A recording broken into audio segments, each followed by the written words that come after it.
Now, you may recall that I've had a look at this with you before. This is a Corgi catalogue from the very, very start of the 80s. And as such, it's a treasure trove of resource for what Corgi were producing at the time. And I'm just going to bounce through it very quickly, because as I say, I think you've seen it before, but I want to get to the final page, ironically enough. So you can see here there are sort of various different licenses being represented. They had some quite interesting license tie-ins, Corgi. So we've got superheroes down the right hand side there, but we've also got things like the Pink Panther and Popeye and the Flintstones on the left here. So it was quite an eclectic mix that they were doing of different licenses. Here we've got James Bond 007 stuff, and you'll have seen many of these in my collection already. Although I have realised I lack one of these with the 007 on it, so I need to upgrade the example that I've got. And you always never have the ejecting figure in the Aston Martin. But anyway, I digress. So, let's keep going. So, various little cars, not many of which I tended to have actually. I think I had that Porsche actually once. This one here. I've never noticed that before, but I think I might have had it. Maybe even had that. Was that a Simca? Or was that Citroen? Citroen. In fact, I'm almost sure I had that as well. Sorry, I'm completely distracting myself. I was intending to flick through in a very sort of authoritative fashion. Various twin packs here that they used to do, and this will be relevant in a moment. But the sort of the Batmobile there and the Batboat, those are only small though. They're not big. So I do have examples of those now, and those two as well. Actually, the Superman vehicles and those two, but they would come in a double pack. These I think are now they do seem to be suggesting that they would come together. I'm surprised they would have mixed the Starfighter with a Moonraker, but it's possible. I do have both of those. Then they'll sort of carry cases and things there.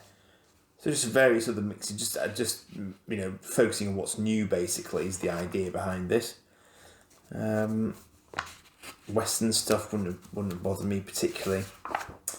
Now, let's get to the back page. That's interesting. Crime Fighters. I think that's the Starsky and Hutch car. But on this final page is something that's intrigued me for a while, because this is the Enterprise. That's a Klingon cruiser. D7, Katinga, take your pick. There's the DeLorean, which I don't think was ever made, to my knowledge. But the interesting thing is that these guys looked like they were going to come in a twin pack, and they did. But they didn't look like this. You can see here it says Star Trek II USS Enterprise, Star Trek II Klingon Warship. And that is the packaging that they came in ultimately. But they did not look like that. They looked like this. So that is the colour that they actually came out in. They came out in a bright blue with a great big K on the top surface of the wing. Now, the reason I'm making this video now, because you've seen this stuff from me before, is that I have finally picked up the missing piece here. And the missing piece was, of course, the Enterprise. Because I have a dinky Enterprise, which is not dissimilar to this one. But now I have the Corgi Enterprise. And I actually got this from America, would you believe, because none of the British examples that were around at the time when this was going through my brain had nacelles, which are these engines on stalks. These are the warp engines here, and those are the pylons. And so the whole thing is the warp engine assembly, and the nacelles are these horizontal pieces. But more often than not, whenever you get them in this country, you will be missing the whole of this assembly. But you can see here that is definitely per the image in the magazine, and yet the image in the magazine, to my eyes, looks silver, as does the Klingon. They look much, well, actually, in fairness, the Klingon paint job is quite shiny, but this Enterprise looks for all the world, and this one up here, they look like they're going to be silver rather than white. And indeed, there's detailing on here that is not present on the side of the secondary hull. It's just blank. So I would love to know what actually happened between this catalogue getting printed and this getting made. And the other thing about this ship is the nacelles are daft. The nacelles stop far too early. It's really, really stubby. And I consider this, I think I was having a chat with Mark of Blue Harvest Toys, and I actually postulated the theory that this was for packaging, because it would be easier to package something that stopped at about the same length as the overall body as against something that came out this way. And these are plastic, they're not metal. So they would be, I mean, you can see they are deeply, deeply bouncy. So putting any sort of stress on them is not going to end well, is the long and the short of it. So I think that, you know, they just decided to go for a not very show accurate. I mean, I've always loved the Katinga /D7 design, and is this, you know, it's solid metal all the way round. You cannot destroy this thing. You know, you can still find these relatively easily because they are simply indestructible by their nature, which is a distinct advantage when you've got kids messing around with them. And I just like I like the overall design, but this, I'm not sure I ever owned one of these when I was little. It wasn't until the Ertl editions of them came out that I ended up with one. And, you know, if I showed you the Ertl one alongside this, you'd see why this looks so daft. And I think I might just bother and get one.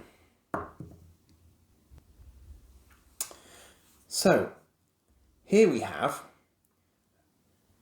the rather nice Ertl Enterprise. This is the same Enterprise.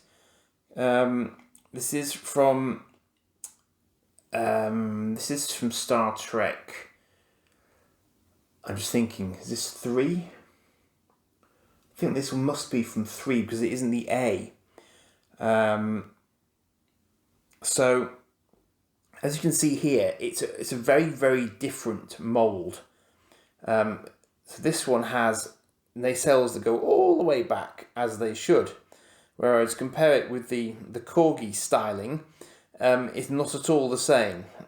The Ertl is a much, much better reproduction of the scale of the ship, but you know, there are some details that are not dissimilar. In fairness, you know, they've got quite. In fact, I mean, you'd argue that, you know, the underside of the Ertl is worse because it's got so much copyright text going on that it completely wrecks it. But the Ertl one did come with a stand as well, in fairness to it. But similarly, plasticky nacelles there. But it is far more in proportion as the Enterprise should be. That's far more playable. And the Ertl came with a stand. And I'm pretty confident, judging by the packaging, that the Corgi version did not.